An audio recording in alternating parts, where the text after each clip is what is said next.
Hindi na maikakaila ang malaking impluwensya ng telebisyon, partikular na sa mga kabataan. Dahil dito ay sinusulong ng MTRCB ang matalinong pananood ni Juan de la Cruz upang matiyak ang tamang paghubog sa kaisipan ng mga kabataang Pilipino.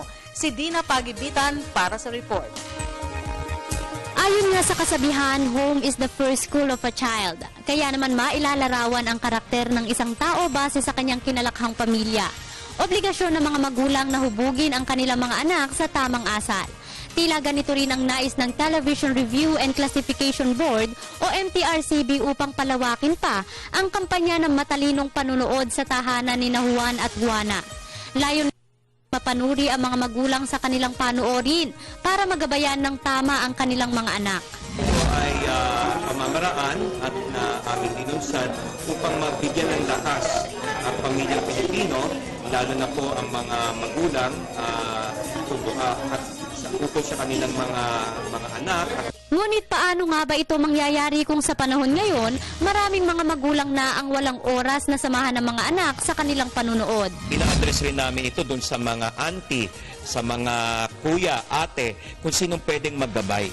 Una rito, malaking papel ang ginagampanan ng media sa mga palabas na nakikita ng kabataan sa telebisyon.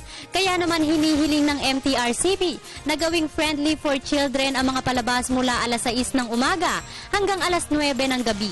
Kailangan rin na pangalagaan yung dignidad ng human person, may ang mga vulnerable sectors gaya ng mga kababaihan, mga kabataan, mga disabled, magkaroon ng isang aktibo at intelihenteng pagbabalanse. Ayon sa pag-aaral ng MTRCB, nakakapagdesisyon na ng mag-isa ang mga kabataan sa panahon ngayon kaysa noon.